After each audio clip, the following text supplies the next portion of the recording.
Em 2014, as redes sociais tiveram um papel importante nas campanhas eleitorais. Outros aspectos das eleições e da vida política brasileira também mudaram desde a primeira votação direta em 1989. Estabilidade econômica e democrática são as marcas do Brasil dos últimos 25 anos. Passamos por momentos complexos, como o impeachment e várias denúncias em termos de corrupção, mas é claro que as regras do jogo se mantiveram e nós estamos vivendo uma ordem democrática, estável. De 89 até hoje, a população ganhou cerca de 60 milhões de brasileiros. O eleitorado também foi de 82 para 142 milhões. E os desafios, é claro, aumentaram. Saúde, educação, segurança, transporte. De promessa, o brasileiro está cansado. Mudanças na economia, na população, na sociedade e na forma de votar. Em 96, a Justiça Eleitoral começou a substituir as cédulas de papel pela urna eletrônica. As eleições municipais do ano 2000 foram as primeiras totalmente informatizadas. Hoje a tecnologia chega a todo o país em diversos meios de transporte, de avião, de barco e até de búfalo, na ilha de Marajó, no Pará. Moradora da ilha, Dona Raimunda trabalhou em 5 eleições, entre elas a primeira da urna eletrônica no local. Tranquila. E é muito mais rápido, mudou muito. Que hoje você vê tudo digital e antes não, era tudo na caneta. A eleição de 2014 teve a apuração mais rápida da história. No primeiro turno, 56 minutos depois do fim da votação, com 91% das urnas apuradas, o Tribunal Superior Eleitoral divulgou os nomes que disputam a presidência no segundo turno: Dilma Rousseff e Aécio Neves. Este ano, o primeiro turno, tivemos aí 1 hora a menos em relação às eleições gerais de 2010. Nos últimos 25 anos, a lei eleitoral também mudou. Nós progredimos bastante. Houve a emenda da reeleição para permitir a reeleição de governadores, presidentes e prefeitos a partir de 98. Cotas para mulheres, para deputados. Eu acho que precisa ser reexaminado, porque, na verdade, é uma vantagem muito grande para quem já está ocupando um cargo em detrimento daqueles outros que eventualmente venham a participar. Mas a reforma política ainda é uma promessa. Tivemos várias tentativas de reforma política no Brasil, desde a Constituinte em 88.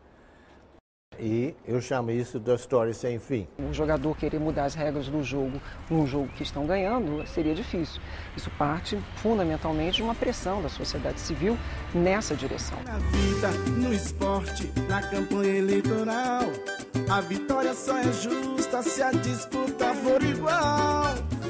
O secretário-geral da ONG Contas Abertas defende uma reforma política que acabe com doações de empresas a campanhas eleitorais. Para cada R$1 investido, elas recebem R$ 8,50 em contratos públicos. Então é uma relação extremamente rentável para as empresas e compensa elas investir cada vez mais. Segundo dados da ONG Transparência Brasil, o custo das campanhas cresce a cada ano. Aumentou quase 6 vezes nos últimos 10 anos. E na eleição de 2012, ultrapassou os R$4,5 bilhões. Gil Castelo Branco acredita que este ano o valor será ainda maior. Ele sugere fixar um limite máximo para as campanhas. Se algum deles tivesse uma campanha exuberante, isso seria denunciado até mesmo pelos seus adversários que estão sabendo da dificuldade de fazer uma campanha com aquele recurso.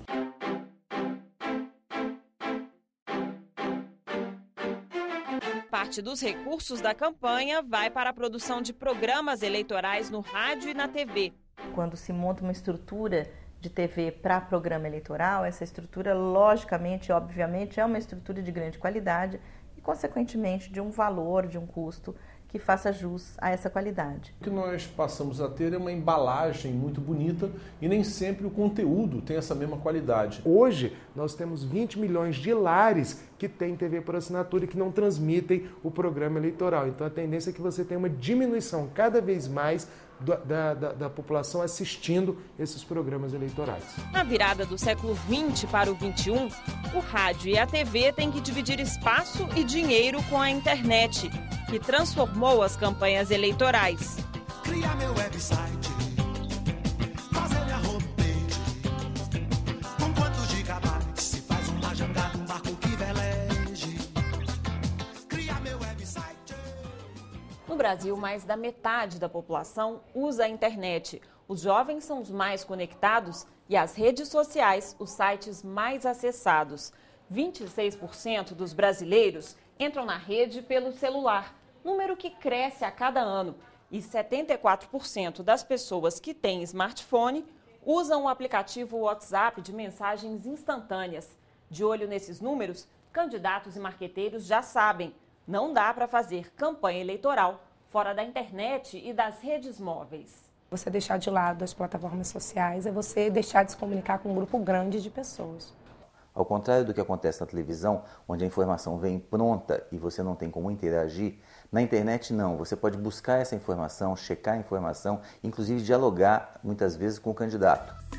A internet trouxe mais transparência. As formas, né, de se buscar, né, ou se localizar esses atos de corrupção ficou mais fácil.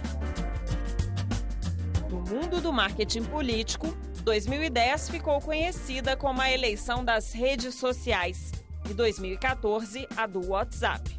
O WhatsApp, na verdade, acho que veio em 2014 para agregar de uma maneira interessante, até pela questão da mobilidade, uma nova maneira de se comunicar. Recebo uma notícia, uma informação política de um grupo ou de uma pessoa e eu posso repassar isso a outros grupos que podem ser repassados a outros grupos.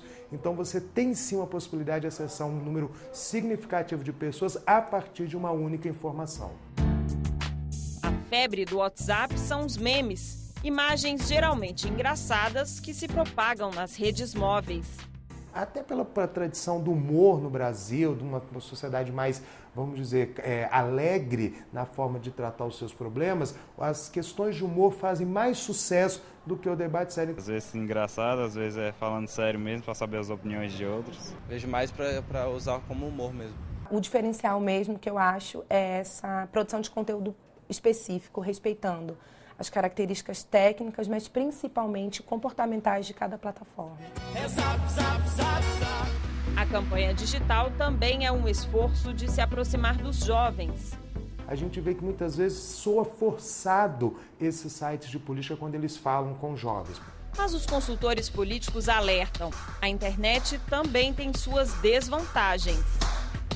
Muitas pessoas, muitos políticos mal intencionados, usam de expediente de criar boatos, de criar mentiras sobre os opositores, e as pessoas que não checam essa informação, inocentemente multiplicam muitas vezes uma informação que não é verdadeira. Os comitês de crise das campanhas, eles têm que ser mais atuantes e trabalhar aí 24 horas por dia, porque essa demanda ela entra muito facilmente através das redes sociais. Apesar do crescimento da internet, quando se fala em campanha no Brasil, a televisão ainda é o veículo mais importante. E a audiência dos debates é muito maior do que o do horário gratuito. O horário gratuito, a audiência é muito baixa, uns 12%, 13%. É lógico que muita gente migrou o consumo de informação para outras plataformas, principalmente as plataformas de internet. Mas eu acredito que ainda a TV tem, assim, um papel bastante importante dentro desse processo. As proporcionais para deputado, elas são campanhas que não têm quase acesso à televisão. O tempo de televisão é muito pequeno. Então, com isso, o foco dessas campanhas se volta para a parte gráfica e também muito para a internet. Não basta fazer só TV, não basta fazer só redes. O ideal é que você tenha uma comunicação verdadeiramente integrada entre essas duas pontas.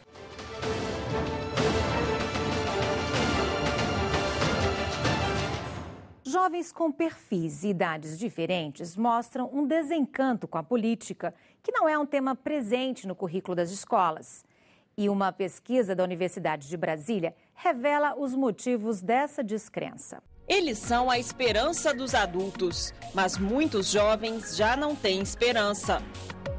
Está tudo muito corrompido, está tudo muito desgastado. A política hoje está meio desacreditada. Postos de saúde sem médico, policiamento sem polícia. Acontece muita coisa ruim que acaba meio que desqualificando todas as coisas boas que acontecem. Eu tenho esperança de melhorar ainda. Eu acredito que o Brasil tem a chance de melhorar no momento da conscientização do povo chegar lá. Este ano, 1/3 dos eleitores tem entre 16 e 34 anos, segundo o Tribunal Superior Eleitoral. Essa faixa etária é a que mais revela descaso, desconfiança, desgosto com a política, expressos das mais diversas formas. Em junho do ano passado, cerca de 3 milhões de pessoas protestaram nas ruas. Na era da tecnologia, tem também o protesto pela internet, o chamado ativismo de sofá. Já nas eleições, a manifestação é nas urnas, abstenções, votos de protesto, por obrigação, votos em branco ou nulo.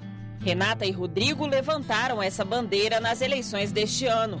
De São Paulo, eles falaram com a gente por Skype. Não dá para negar totalmente as instituições, mas é preciso apontar o quanto as instituições brasileiras estão falidas. Né? Por que estão falidas? Porque se dirigem sempre aos interesses de poucos. Né? As pessoas, então, acreditam num sistema democrático no qual a gente vive e constantemente se deparam com esses escândalos e com a própria ineficiência absoluta desse sistema em atender às demandas mínimas delas. Os dois fazem parte da Frente pelo Voto Nulo, que começou na Grande São Paulo. A gente da Frente do Voto Nulo não tem ilusão de que é possível anular as eleições com o voto nulo. O voto nulo se relaciona para a gente com a política, pensando nessa política que vai para além das urnas, para além do voto. Votos nulos e brancos aumentaram para 10% nesta eleição, contra 7% em 2010. Mas esse número já chegou a 19% na eleição de 94, o maior percentual de brancos e nulos desde a redemocratização. O descrédito com a política alcança até mesmo grupos que costumam ser mais politizados, como os universitários.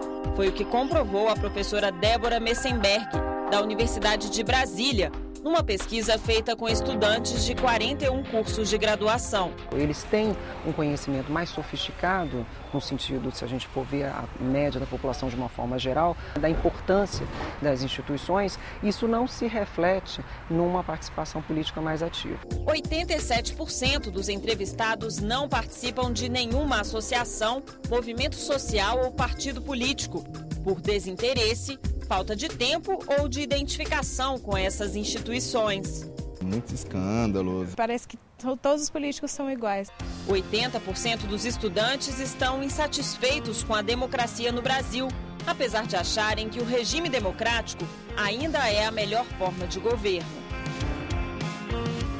Eu acredito que existam bons políticos, sim. É por isso que as coisas andam, alguns planos surgiram. Eles sentem essa necessidade imediata de resultados. As respostas que as instituições formais da política vêm dando, elas não são tão lentas como muito pouco produtivas de fato. Mas a pesquisa também revela que a discussão sobre política faz parte do cotidiano da maioria dos estudantes. Eu acho muito interessante a gente discutir, né, principalmente agora em ano de eleição. Os jovens se afastam das instituições, mas participam de protestos e abaixo-assinados. 56% estiveram nas jornadas de junho do ano passado. Elas mostraram que existe um incômodo. O que a gente percebeu pós-jornadas de junho é que houve uma necessidade até dos nossos poderes de dar algum tipo de resposta. Mas o que a gente percebe também é que a própria sociedade civil não continuou na pressão em relação ao Estado. Ora, qualquer poder, ele se move em função de pressão. Esse é um processo contínuo de aprendizado cívico, né? Que as eleições elas são um momento particularmente importante para esse aprendizado. Importância reconhecida entre os jovens. 72% dos universitários não deixariam de votar se não fossem obrigados. Eles acreditam que o voto é um instrumento de mudança social e exercício da cidadania.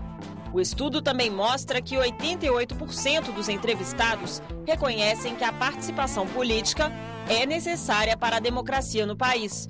Eles participariam de forma mais intensa se houvesse políticos e partidos com propostas sérias, mudanças, compreensão do sistema político, transparência e menos corrupção. Tem muita gente já que não aguenta falar sobre isso. Para Para quem acha que o político que rouba mas faz ainda é tolerado, não foi o que mostrou a pesquisa. Mais de 90% dos estudantes reprovam esse tipo de atitude. De acordo com a coordenadora do estudo, os jovens brasileiros não estão sozinhos no descrédito com a política. É um fenômeno mundial. Em várias partes do mundo, a política institucional tradicional, ela vem sendo desacreditada. E será que dá para reverter esse processo? Acho que trazendo o debate para dentro das escolas, né? Acredito numa sociedade civil participante que não depende só de partidos ou só de pessoas em específico, instituições, organizações. Débora Messenberg acredita na educação cívica como solução de longo prazo. Pensar numa educação como um instrumento de democracia, né, que pudesse vir a ativar esse interesse, né, dos nossos jovens para a participação política. Mesma opinião tem o professor de Sociologia do Ensino Médio, Leandro Graz. A escola fala pouco de política. O currículo escolar contempla pouco a cidadania, os assuntos importantes para a vida social. O professor criou o projeto Quintas Políticas numa escola de ensino médio em Brasília. Foram 8 encontros sobre a lei eleitoral, cargos eletivos, os desafios do país e até um debate entre os candidatos ao governo do Distrito Federal. A gente conseguiu sim dar a todos eles uma nova perspectiva, uma nova visão desses assuntos da política institucional brasileira. A participação dos estudantes era voluntária. 1/3 dos matriculados no ensino médio foi aos debates. Nós conversamos com 7 alunos do 3º ano que estiveram nos eventos. É assim, uma iniciativa bem bacana, porque na escola a gente não tem a matéria de estudar mesmo política, a gente não tem muitas oportunidades para debater e para realmente formar uma opinião sobre isso. Foi uma boa forma de conscientização também, né, principalmente para quem vai votar agora. O voto é uma questão muito importante para a gente não levar a sério. O grupo de adolescentes mostra que entende muito de política. Política é que nem o ar, a gente não pode enxergar, a gente não vê, mas ele existe. E se algum dia ela some, a nossa sociedade some e tudo mergulha dentro de um caos. Tem muita gente que fala, eu não gosto de política, eu não me interesso por política. E assim, muitas vezes sem nem conhecer, porque política é muito parte de você na sociedade. Tem outros jovens também completamente do outro lado, engajados, participando de partidos, sempre comentando sobre os assuntos e fatos. Essa geração, ela está sim conectada politicamente, de outros modos. Eles estão nas redes sociais, eles estão atentos, estão compartilhando as informações. Talvez eles estejam dando sinal de que é preciso mudar a forma de fazer política. Os estudantes têm entre 16 e 18 anos e vão às urnas pela primeira vez. E vocês acham que depois disso vocês estão mais preparados para votar? Com certeza. A maioria ainda não é obrigada a votar, mas não abre mão desse direito. Eu tinha uma angústia por não ter o título de eleitor. Eu quero votar nos meus representantes sem ficar dependendo das outras pessoas. Querem votar mesmo quando não se sentem representados. Ninguém sente que tem alguém com as mesmas ideias que essa pessoa. Nem todos os jovens têm essa disposição. O número de eleitores de 16 e 17 anos caiu nestas eleições. Em 2010, eles eram 1,76% do total. Em 2014, são 1,17%. A gente se revolta, faz manifestações, mas no final nada mudou. Então acho que eu não quero gastar o meu voto agora. Sejam mais descrentes ou engajados, mais ou menos radicais, o que todos os jovens têm em comum é o desejo de mudança. A mudança na política é um processo. As instituições são feitas para se manterem. Por isso, o povo tem que mudar. Para começar, essa coisa de o poder do povo ser simplesmente o voto. O voto é um dos muitos poderes que o povo deveria ter. É através da política que nós vamos mudar o país. Se não se achar representado por aquele candidato, a gente pode ir lá reivindicar falando, não queremos mais você. Entendeu? Então acho que a gente está descobrindo esse poder agora. Então vai ser muito melhor. O Repórter Senado termina aqui. Você pode conferir esta e outras edições do programa no nosso portal na internet, no www.senado.leg.br/TV. Basta clicar em Repórter Senado e escolher. Até o nosso próximo encontro.